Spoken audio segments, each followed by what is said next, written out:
حضرت علی رضی اللہ عنہ وہ عظیم شخصیت ہیں جن کی زندگی بچپن سے شہادت تک اسلام کے لیے وقف رہی۔ آپ بنو ہاشم کے گھرانے سے تعلق رکھتے تھے۔ آپ کے والد ابو طالب رسول اللہ صلی اللہ علیہ وسلم کے چچا تھے اور والدہ فاطمہ بن اسد وہ خاتون ہیں جنہوں نے نبی پاک صلی اللہ علیہ وسلم کی بچپن میں پرورش کی۔ حضرت علی رضی اللہ عنہ کی پیدائش کعبہ کے اندر ہوئی، جو ان کی زندگی کی سب سے بڑی فضیلت مانی جاتی ہے۔ یہ شرف نہ ان سے پہلے کسی کو ملا اور نہ ان کے بعد کسی کو۔ حضرت علی رضی اللہ عنہ نے بچپن کا زیادہ حصہ رسول اللہ صلی اللہ علیہ وسلم کے ساتھ ہی گزارا۔ اسی وجہ سے ان کی سوچ، ان کا اخلاق اور ان کا رویہ بالکل نبی پاک صلی اللہ علیہ وسلم کی رنگ میں رنگ گیا تھا۔ جب نبی پاک صلی اللہ علیہ وسلم پر پہلی وحی نازل ہوئی، اس وقت حضرت علی رضی اللہ عنہ صرف 10 سال کے تھے، لیکن اتنی کم عمر کے باوجود انہوں نے بنا کسی شک کے اسلام قبول کر لیا۔ اس طرح وہ پہلے بچے بنے جنہوں نے اسلام کا اعلان کیا۔ ان کا ایمان فطری تھا، سچا تھا اور کسی کے دباؤ یا لالچ پر مبنی نہیں تھا۔ ہجرت کی رات حضرت علی رضی اللہ عنہ کی قربانی اسلام کی تاریخ کا ایک لاجواب پب ہے۔ جب قریش نے رسول اللہ صلی اللہ علیہ وسلم کو قتل کرنے کا پلان بنایا تو نبی پاک صلی اللہ علیہ وسلم نے علی رضی اللہ عنہ سے فرمایا کہ وہ ان کے بستر پر سو جائیں۔ یہ ایک ایسا موقع تھا جہاں موت بالکل سامنے تھی، لیکن علی رضی اللہ عنہ نے ایک پل کے لیے بھی ہچکچاہٹ محسوس نہیں کی۔ انہوں نے اپنی جان اللہ اور اس کے رسول صلی اللہ علیہ وسلم پر قربان کر دی۔ صبح جب دشمنوں نے دیکھا کہ بستر پر علی رضی اللہ عنہ سو رہے ہیں تو وہ حیران رہ گئے اور رسول اللہ صلی اللہ علیہ وسلم محفوظ ہجرت کر چکے تھے۔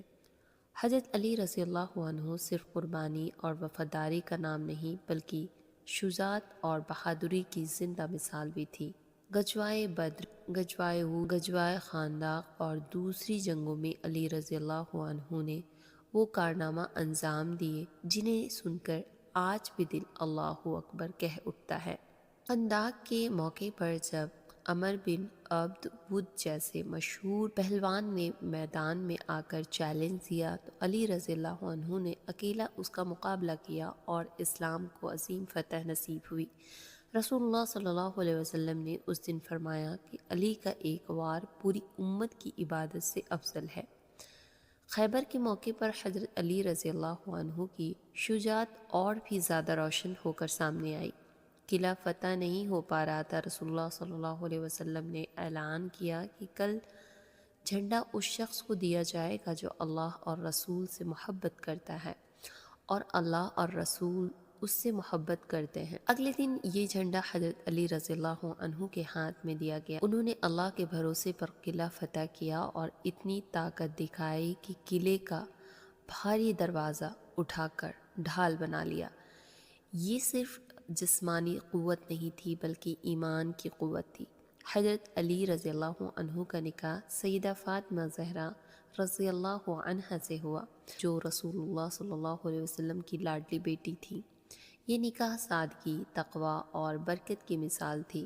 اس مبارک گھر سے امام حسن اور امام حسین پیدا ہوئے، جنہیں نبی پاک صلی اللہ علیہ وسلم نے جنت کے جوانوں کا سردار کہا۔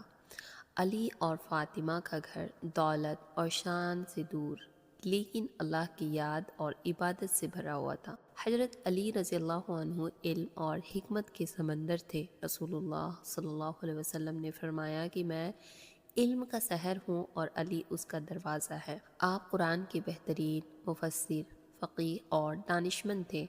آپ کے اقوال آج بھی دنیا بھر میں پڑھے جاتے ہیں اور انسان کو سوچنے پر مجبور کر دیتے ہیں کہ آپ فرماتے تھے کہ لوگ سو رہے ہیں، جب مریں گے تب جاگیں گے۔ یہ الفاظ دنیا کی حقیقت کو بہت گہرائی سے بیان کرتے ہیں۔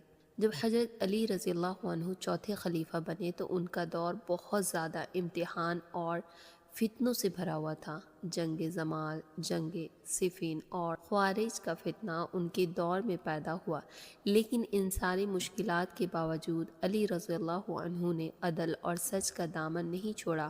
وہ خود خلیفہ ہوتے ہوئے بھی عام آدمی کی طرح قاضی کے سامنے کھڑے ہو جاتے تھے۔